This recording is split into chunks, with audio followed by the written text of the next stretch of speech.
Welcome to my show simply entitled Women Influencers. I am Veronica, CCIM, founder and CEO of the Capstack Group of companies, specializing in commercial real estate brokerage, development, and commercial property management, serving the greater Orlando area.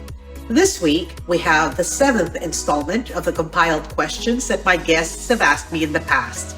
Here are clips from the episodes of Gail Collins, CCIM, Lezlie Tram, and Chere Rice-Roane, CCIM.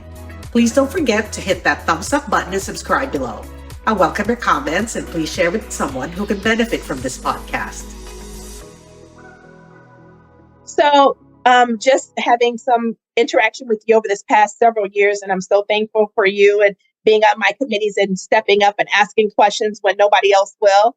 I wanted to ask you, in the CCIM and then I guess just volunteer organizations that you're a part of, how have you, from the time that you've begun, I know you've been in the industry a while, have you seen any diversity differences from the time you started till now, positive, negative? What has been your thought process there?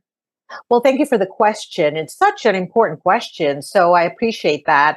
I have to say, I've been in the industry 20 years, and I've talked about being an immigrant from the Philippines. So I moved to the United States in 1989 and had a tremendous challenge in actually integrating myself into a community or a network.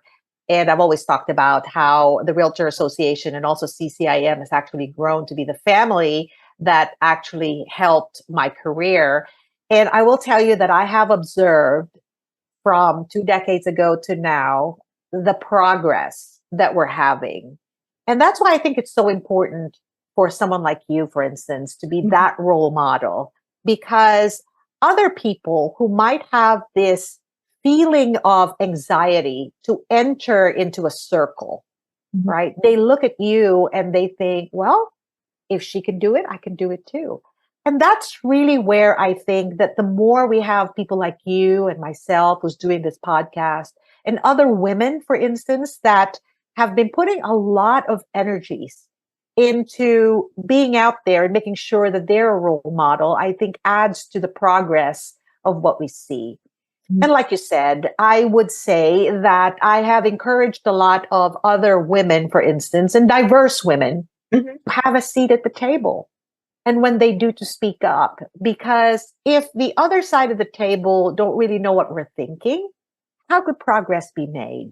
Yes. Right. And I must say that the CCIM Institute at these past few years that I've been involved at the Institute level, I am so pleased and so excited to see how much progress we've had with diversity, especially for women, I think, in general, because everybody knows that commercial real estate is male dominated, white male dominated. And that's not something that's a surprise. I think that's even statistical.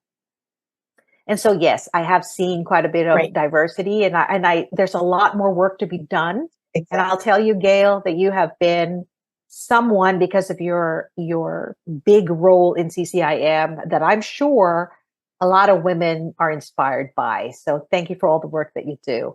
I want to ask you if you have, because we women in commercial real estate, and for you, if you have any advice for any woman to get into the commercial real estate, what would it be? Well, thank you for that question, Lezlie. And I will certainly agree with you that it is a male-dominated industry. And as a woman of color, not just as a woman, but as a woman of color, it is such a big challenge to try to get into the commercial real estate industry. And so my biggest advice would be, number one, to join a commercial real estate organization to get educated formally with those organizations. Now, for me, it was CCIM. And CCIM actually has been essential in getting me into the industry because I got to network with who's who.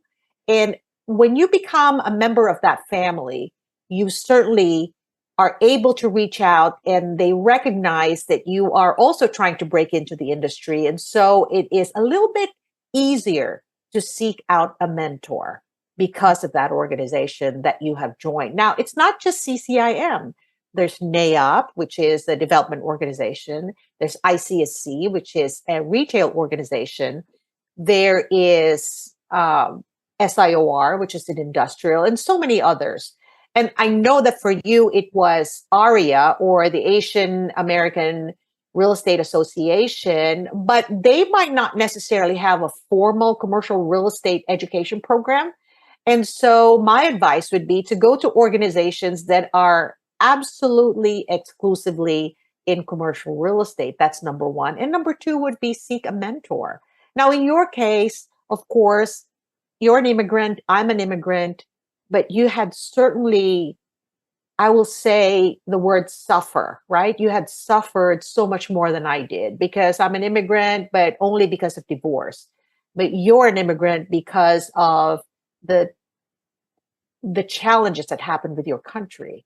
And so that's a totally different dynamic right there. But even then, I think especially for minority women, it is so important to get connected with commercial real estate organizations, because, and the other organization I wanted to mention is CREW, Commercial Real Estate Women, because these are the people that are going to embrace you.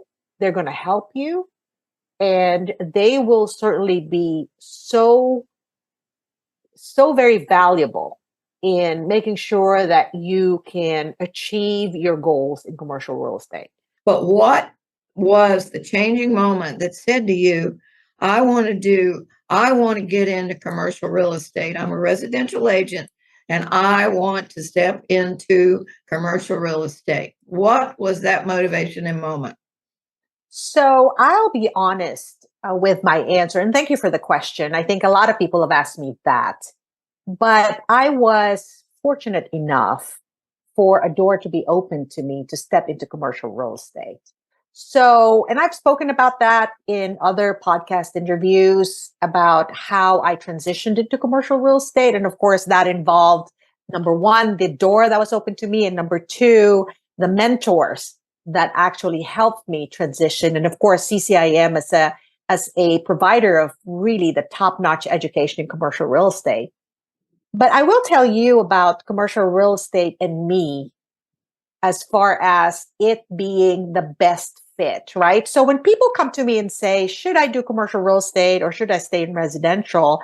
I always talk about, you have to pick what is the best fit for you, right? Mm-hmm. And for me, I really, really love the fact that I don't get to work on weekends because most in commercial real estate are business people and they don't really want to be bothered by 1:00 in the afternoon on a Friday. Forget it. If you're looking for an answer, wait until Monday morning. And I start my Mondays very, very, very, very early. Let's say like 8:00 or 7:30. I'm already starting to reach out to my clients or whoever I needed to reach out to. I think it's a good fit for me. I am a very analytical person and certainly love the fact that commercial real estate is very business-like, very numbers-like, hardly any emotion, although I've had opportunity to have clients where emotions was a big part, even in commercial real estate. Yes, absolutely.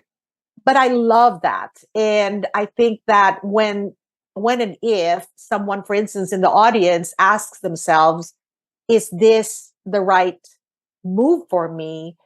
You really need to ask yourself the question, am I a good fit for this? Because there's a lot of preparation you need to do to go into commercial real estate. And you have to be a self-starter. You have to make sure that you're educating yourself. CCIM is a great way to do that. So I really believe that it is a personal decision more than anything. Even if the door opened to you, make sure that you're good at it.